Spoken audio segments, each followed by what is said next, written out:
dikeraskan suaranya, berjamaah. Mana ada sholat sunnah berjamaah yang lain? Sholat sunnah gak ada.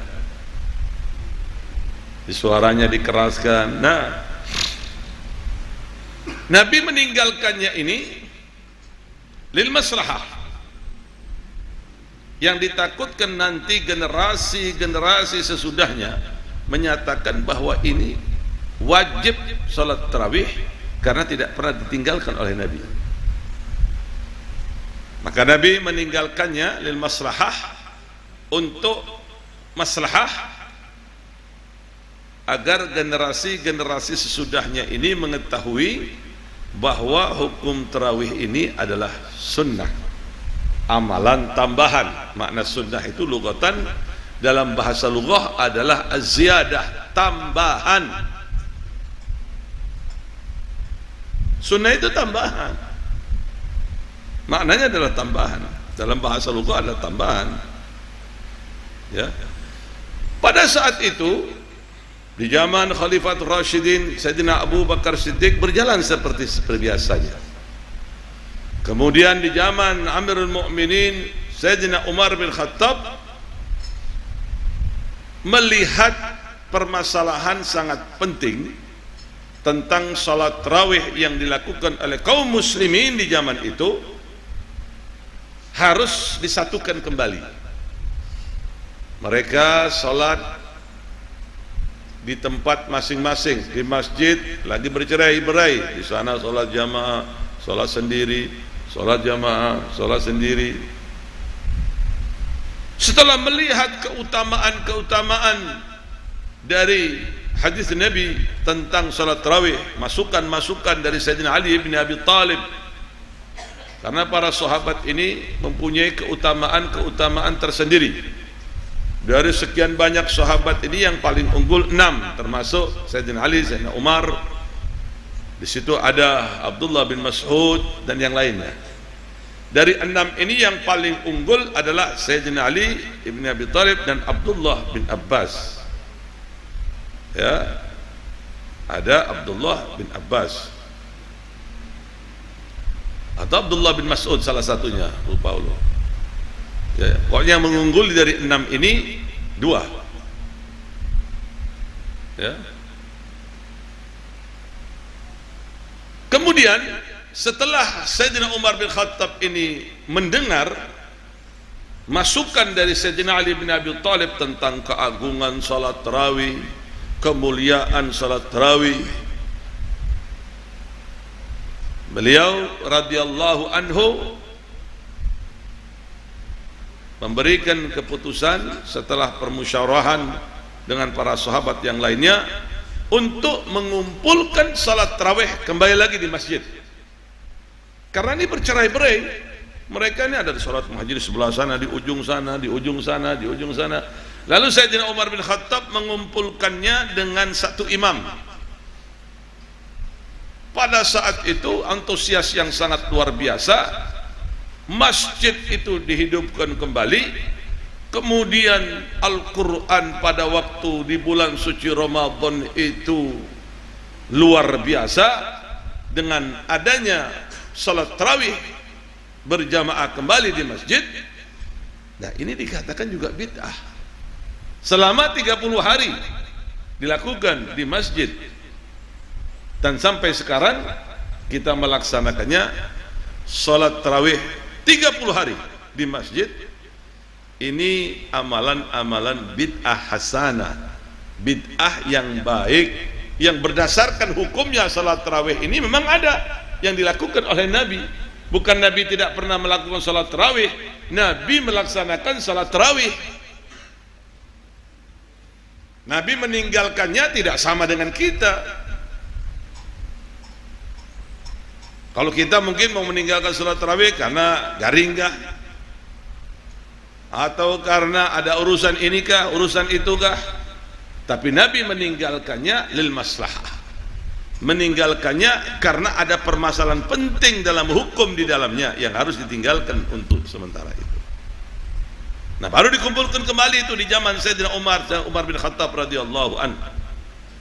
Salat tarawih berjamaah Pada saat itu sambutan yang sangat luar biasa. Salat tarawih sudah tidak bercerai-berai lagi.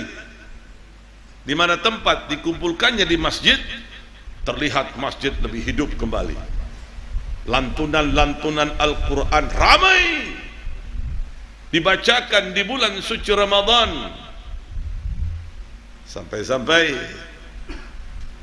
Sayyidina Ali bin Abi Thalib mengatakan, nikmat bid'ah hadi. Ini nikmatnya bid'ah.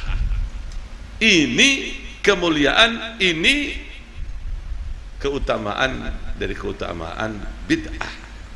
Jadi sesuatu yang ditinggalkan Nabi itu tidak sama dengan kita. Hati-hati, tidak sama.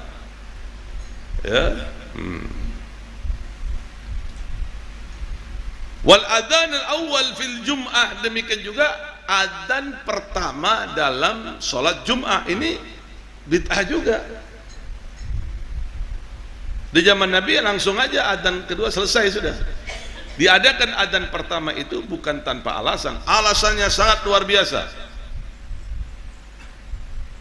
Ya, untuk memberikan pengetahuan agar sholat secepatnya di masjid dan tidak terlambat untuk melaksanakan sholat berjamaah di masjid. Dan banyak lagi keutamaan dari sholat adzan pertama dari sholat Jumat, ya, banyak sekali.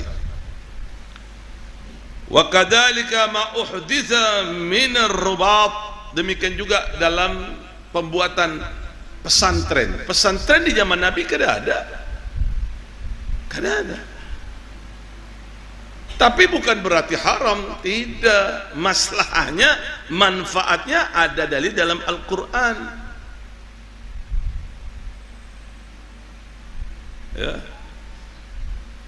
Wa ma tuqaddimu li anfusikum min khair tajidu indallahi fi khairan.